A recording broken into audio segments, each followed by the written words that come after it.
So, you're in film school. Maybe you're just starting out, maybe you've been going for a few years now. You're being inundated by your teachers and peers with the bona fide canonical classics that all budding cinephiles and filmmakers must watch. Films like Citizen Kane, 2001: A Space Odyssey, Raging Bull, all incredible movies that do absolutely earn their must-see credentials. Your teachers are right about them. And yet, I also know how limiting film school can be in its scope. Sometimes a curriculum will focus on so many of the heavy hitters of cinema that it doesn't often look at the other genuine masterpieces waiting in the wings. Because of that, I felt like creating my own additional list, one that goes beyond your school's syllabus, with the hopes of introducing you to some great classics of world cinema that you may not have heard about yet. This will be an ongoing series I do, so to start off, I didn't want to include movies that were extremely obscure, so chances are you've heard of some of these, but I just wanted to pick ones I feel like don't often get taught about in film classes, when they are still absolutely worth your time. So, let's get started. Taste of Cherry, directed by Abbas Kiarostami. Just a sublime work of quiet, understated emotion in stark realism. The legendary Iranian filmmaker Abbas Kiarostami has a slew of masterpieces under his belt, but for my money, this is his most powerful film. The story follows Badi, a middle-aged man driving around the desert of Iran, looking for someone to help him in accomplishing a specific job he needs taken care of. Along the way, he picks up 3 very different passengers who all have drastically different reactions to Badi's request. This is a film that I myself put off watching for quite a while due to its premise, which I won't fully describe here because I believe it's best for you to go into this movie blind. I had this mistaken belief that this movie was going to be extremely depressing, and I wanted to be in the right state of mind before viewing it. Thankfully, I could not have been more wrong. This film is nothing short of life-affirming. A beautiful, heartfelt love letter to being alive. It's a celebration of the joys of our brief, fleeting time on this planet and a plea to never take the time for granted. With its simple, static shots mostly resting inside of a car, the film quietly unfolds at a deliberate pace. It's a surprisingly calm, almost meditative film to watch, with a beautiful, warm, golden color palette reflecting the warmth of the heart of the story. If you've ever dealt with bouts of depression like I have, I know you'll resonate deeply with this wonderful, poetic tale. A Special Day, directed by Ettore Scola. The 2 leads of this movie, Marcello Mastroianni and Sophia Loren, are both legendary icons of Italian cinema, and both have worked together on a staggering 17 films over the course of their career, many of which were raunchy comedies that played into both of their star power appeal as attractive sex symbols.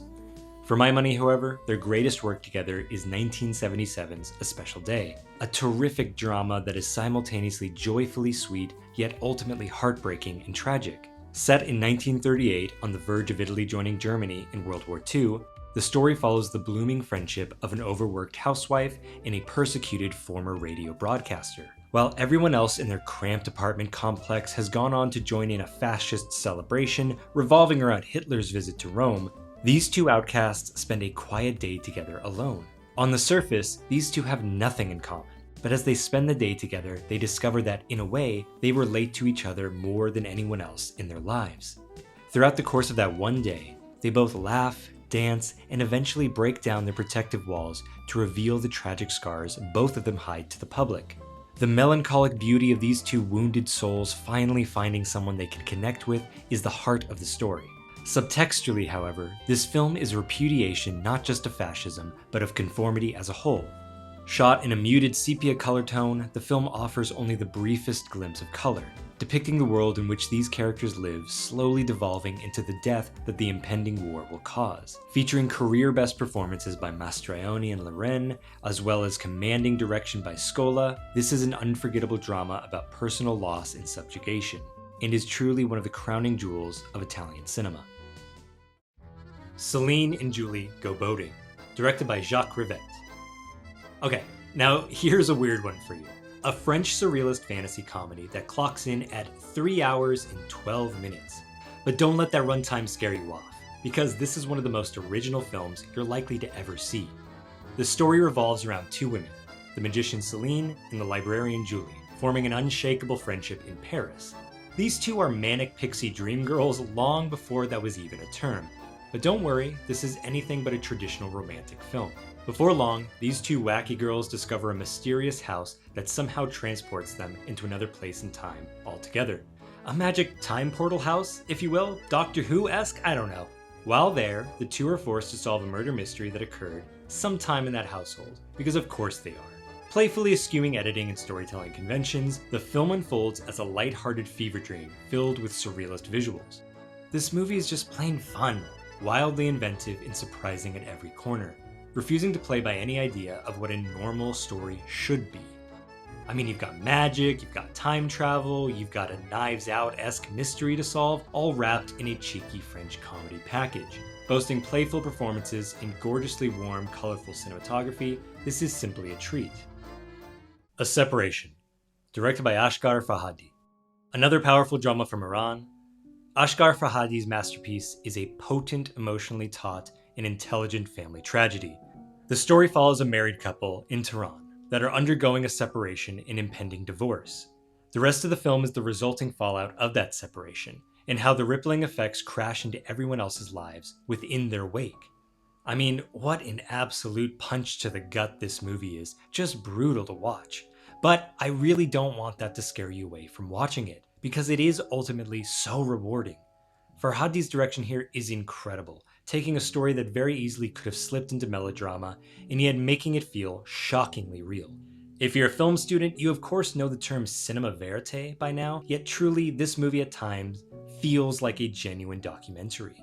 There are glimpses into painful aspects of this family's life that are so deeply personal, we the audience feel uncomfortable watching it, as though we are flies on the wall, intruding on someone's most intimate moments. The performances by the entire cast also adds to the realism here. There's not a single false note from any of these actors. The movie is also thankfully not simply bleak for the sake of being bleak. It also has great affirming themes about commitment and about what we would all be willing to do and sacrifice for our loved ones.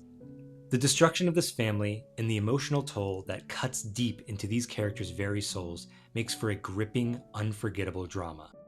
It's truly one of the best films on this list, and you should go seek it out immediately. A Bittersweet Life, directed by Kim Ji-woon. During the height of the cinematic revolution of South Korea that began in the early 2000s, there's one underrated action thriller that I'm surprised doesn't get talked about as much as, say, Oldboy or Memories of Murder. Directed by action maestro Kim Ji-woon, A Bittersweet Life is an exhilarating thrill ride into the dark underbelly of the South Korean crime world.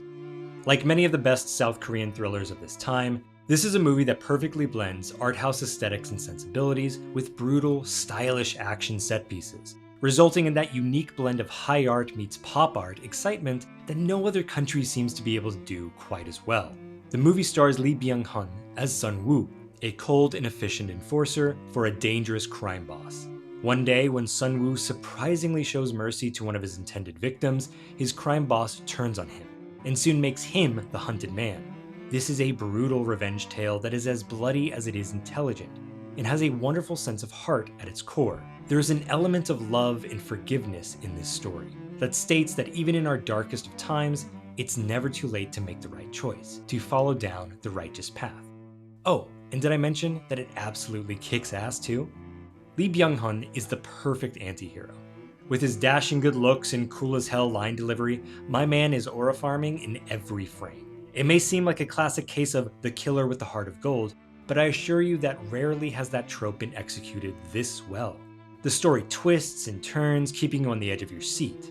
This isn't a movie that's wall-to-wall action necessarily. Instead, it focuses on the tension in between the brutal fight scenes, and of course, the emotional toll a life of crime takes on someone's soul. Linda, Linda, Linda, directed by Nobuhiro Yamashita.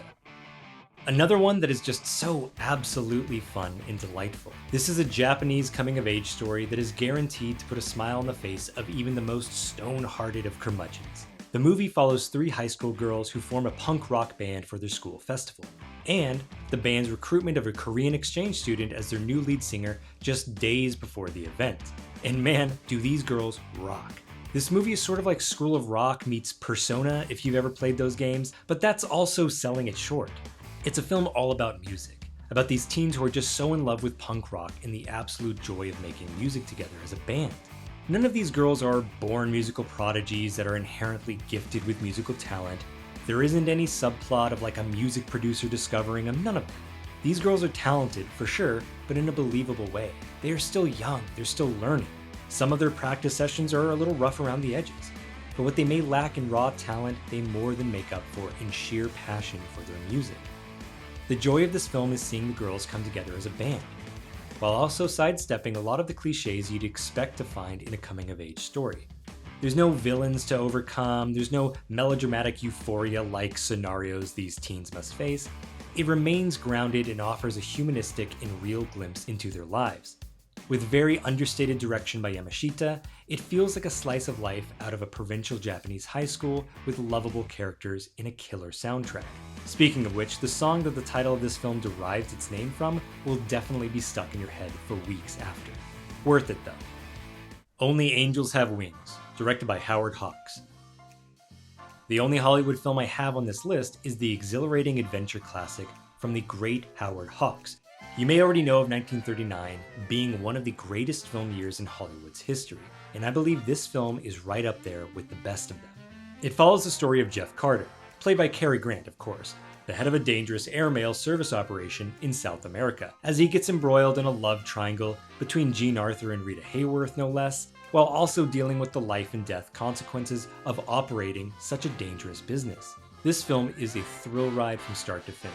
I mean, it truly starts off with a bang. The opening sequence alone of a pilot trying to land safely amidst unprecedented heavy fog is an all-timer nail-biting sequence. In fact, all of the aerial sequences in particular are incredible by the way. Sure, some of them were created using miniatures and models, however there's also a lot of extended sequences of real aerial footage that is breathtaking to behold. I mean, just incredible. The movie came out in 1939 and I'd argue has aerial footage that rivals Top Gun Maverick. The sequences on the ground are no less great either, with wonderfully clever, witty dialogue and lovable, unforgettable characters. The interpersonal drama between all these pilots, with hairpin-triggered tempers and nerves, results in never a dull moment. The cinematography and production design is just beautiful too, with gorgeous high-contrast black and white photography and a wonderfully evocative South American setting. Out of Howard Hawks' illustrious career, I really believe this is one of his best, and one of the most purely entertaining adventure films classic Hollywood has ever produced. And that's what I've got for you today. I know, this is a bit of a short list, I just didn't want the video to be too long. Look, I'm just starting out on YouTube, this is only my second video. I felt like making my second video ever being an hour and a half long probably wasn't the move. But listen, this is just a part one of an ongoing series, so please definitely be on the lookout for those videos coming out very soon. There's so many more great films I want to talk to you all about. But also, if you have any movies that you love and think I should talk about, leave the name of them in the comments below. I'd love to talk about them all with you. Oh, and of course, if you enjoyed this video, please consider leaving a like, a comment, and even subscribing, because I'm only getting started here and have some great videos about cinema coming out very soon.